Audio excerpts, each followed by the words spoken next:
तो बोला ना कि हम खड़े होके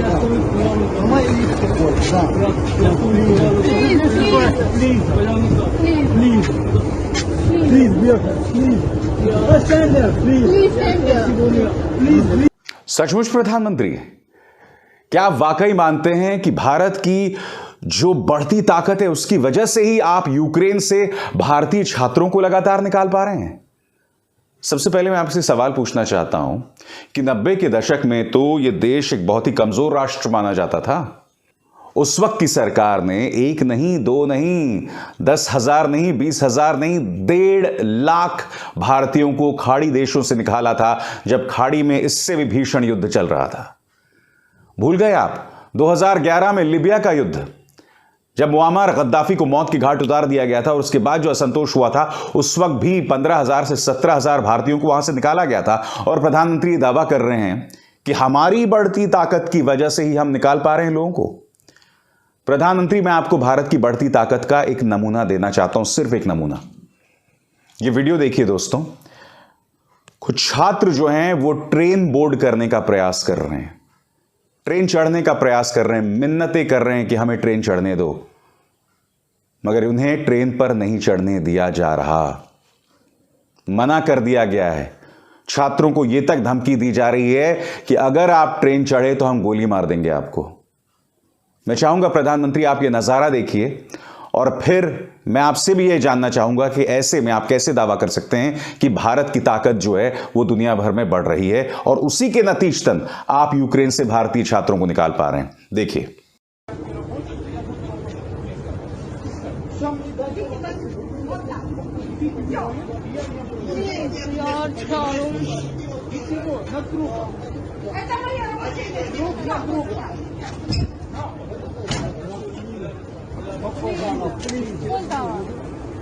तो बोला ना कि हम खड़े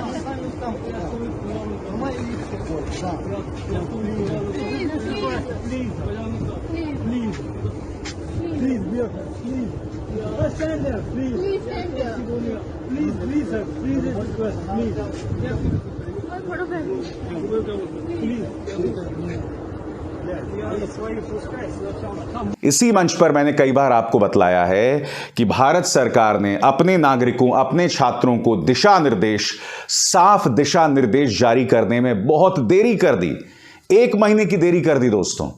और जब दिशा निर्देश जारी भी किया गया तो उसमें भी बहुत ज्यादा असमंजस था, बहुत ज्यादा कंफ्यूजन था, जबकि दूसरे देश जो थे वो बहुत ही स्पष्ट दिशा निर्देश की तरह अपने के तहत अपने छात्रों को, अपने नागरिकों को निकालते रहे। मैं चाहूंगा कि आप उत्तर प्रदेश की एक सभा में प्रधानमंत्री ने कहा क्या, फिर मैं उसकी चर्चा करता हूं। दुनिया में जो हालात बने हैं वो आप देख रहे हैं। ये भारत का बढ़ता सामर्थ्य ही है कि हम यूक्रेन में फंसे हमारे देश के नागरिकों को वहां से सुरक्षित निकालने के लिए इतना बड़ा अभियान चला रहे हैं। ऑपरेशन गंगा के तहत कई हजार नागरिकों को वहां से देश वापस लाया जा चुका है।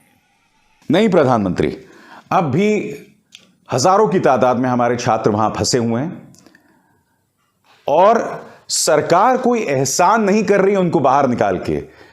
ये हमारे अपने नागरिक हैं। मतलब मुझे तो ऐसा लगता है कि आपके जो मंत्री हैं मानो एहसान कर रहे हैं इन लोगों पर। आपके स्क्रीन पर ये हैं इनके मंत्री प्रहलाद जोशी। आप जानते हैं इन्होंने क्या कहा?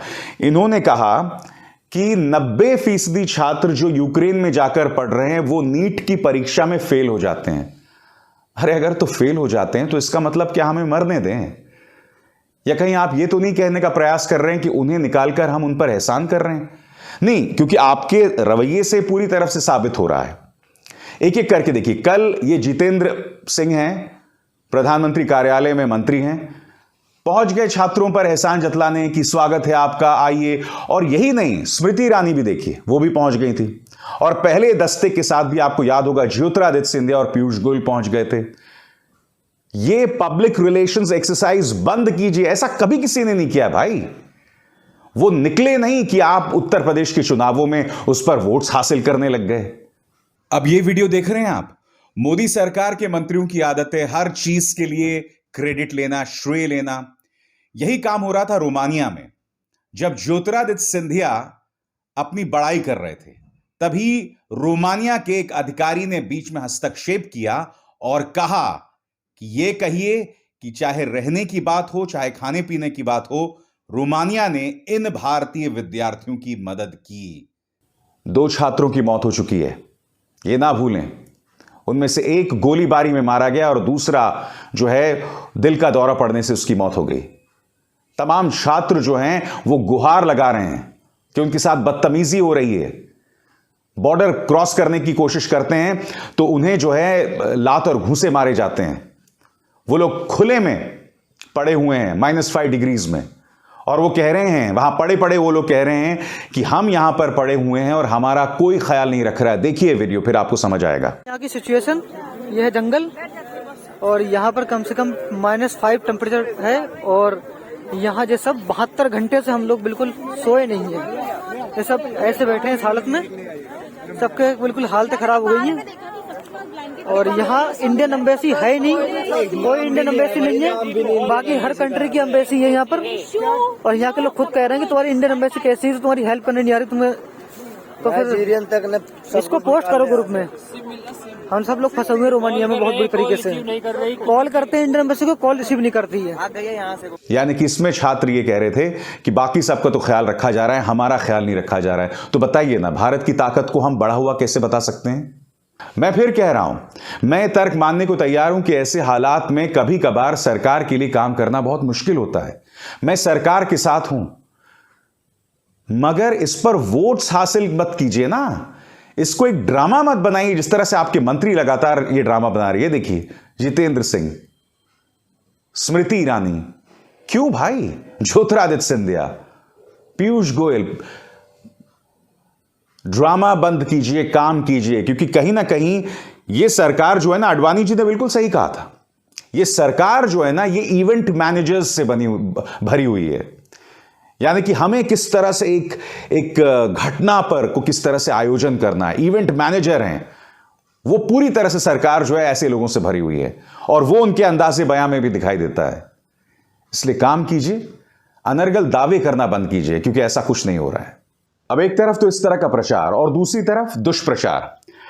उत्तर प्रदेश का चुनाव है तो यूक्रेन में समाजवादी पार्टी को घेर के लाना है। मैं आपको बताता हूं, कल अनगिनत बीजेपी हैंडल्स ने एक जानकारी शेयर की, और वो जानकारी क्या थी कि समाजवादी पार्टी के एक नेता की बेटी वैशाली यादव जो है, वो यहां भारत में बैठकर एक वीडियो रिकॉर्ड कर रही कि मैं फंसी हुई हूं, मुझे बचा लो। ये सरासर झूठ है। मतलब अनगिनत बीजेपी समर्थकों ने इसे वायरल किया। मसलन आपके सामने ये कोई नवीन कुमार जिंदल है। सपाई नेता महेंद्र यादव की पुत्री वैशाली यादव ने अपने पिता के कहने पर मोदी सरकार को बदनाम करने के लिए अपने ही घर से वीडियो बना लिया, लाल टोपी मतलब रेड अलर्ट। उसके बाद नीतू डबास, यूक्रेन में मेडिकल छात्रा बताकर सरकार पर आरोप लगाकर वीडियो बनाने वाली लड़की वैशाली यादव, पुत्री महेंद्र यादव, हरदोई को जब पुलिस ने पकड़ा तो पता चला कि वीडियो पिता के कहने पर सरकार को बदनाम करने के लिए बनाया गया था। यानी कि ये लोग ये भी दावा कर रहे हैं कि पुलिस ने इस लड़की को गिरफ्तार कर लिया। ऑल्ट न्यूज ने इसकी पड़ताल की दोस्तों। पता चला वो लड़की किसी तरह से यूक्रेन से बचकर अब रोमानिया आ गई है। महेंद्र यादव से जब ऑल्ट न्यूज ने बात की तो उन्होंने कहा कि भारतीय जनता पार्टी के नेता किसी भी हद को पार कर सकते हैं, मेरी बेटी तक को टारगेट कर सकते हैं। यही नहीं दोस्तों, ऑल्ट न्यूज ने वैशाली से बात भी की, वो जहां पर फंसी हुई थी, और यह वीडियो उन्होंने भेजा है जो इस वक्त आपके स्क्रीन पर चल रहा है, जिसमें वो बता रही हैं कि मैं इस वक्त रोमानिया में हूं, किसी तरह से यूक्रेन से बचकर आई हूं। सही मायने में, क्योंकि वैशाली अगर ये बात कही ना कि किसी तरह से मैं बचकर आई हूं, जान बचाकर आई हूं, क्योंकि एक और महान व्यक्ति ने ये बात कही थी।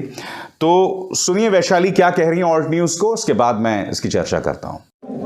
मैं वैशाली यादव। मैंने भी कुछ दिनों पहले एक वीडियो बनाया था जिसमें मैंने इंडियन गवर्नमेंट से हेल्प के लिए कहा था कि मैं यहाँ पे यूक्रेन में फंसी हुई हूँ, तो यहाँ से निकालने के लिए भारत सरकार कुछ करे। लेकिन उस वीडियो को इंडिया में गलत तरीके से फैलाया जा रहा है। ऐसा कहा जा रहा है कि ये बीजेपी गवर्नमेंट को बदनाम करने के लिए किया जा रहा है, ये लड़की इंडिया में ही है लेकिन ऐसे वीडियोस बना रही है, जो एकदम गलत है। हर चीज़ को राजनीतिक मुद्दा बनाना ज़रूरी नहीं होता है। मैं यूक्रेन में थी लेकिन अब मैं सेफ हूँ, रोमानिया आ चुकी हूँ और बहुत जल्दी मैं इंडिया वापस आ जाऊँगी। तो जब तक आपको सही बात पता नहीं हो, उस चीज़ को फैलाना सही नहीं होता है। हर चीज़ में राजनीति जोड़ना ज़रूरी नहीं होती है। इस जगह कभी आप भी हो सकते हैं। आज मैं हूँ तो आप उनके बारे में सोचिए ना, जो यहाँ पे फंसे हुए हैं, वो कितनी प्रॉब्लम में है। उनकी मदद करने की बजाय आप उस चीज़ को गलत तरीकों से दिखा रहे हैं वहाँ पे। तो सुना आपने, वैशाली बता रही हैं, एक तो वो लड़की वहां फंसी हुई है और ऊपर से ये लोग दुष्प्रचार कर रहे हैं। और बाद में शायद थोड़ी शर्म आई, इन तमाम नेताओं ने उन ट्वीट्स को डिलीट कर दिया, मगर प्रचार तो चल गया ना। तमाम व्हाट्सएप ग्रुप्स में यह संदेश चला गया, इनके समर्थकों को, यूपी के वोटर्स को यह मैसेज चला गया कि महेंद्र यादव जो हैं इस तरह से अपनी बेटी का गलत इस्तेमाल कर रहे हैं प्रचार के लिए, जबकि ये आपके परिवार के सदस्यों पर हमला बोलते हैं अपने चुनावी प्रचार के लिए। कहानी यह है, इसके अलावा और कुछ नहीं है। अविसार शर्मा को दीजिए इजाजत। नमस्कार।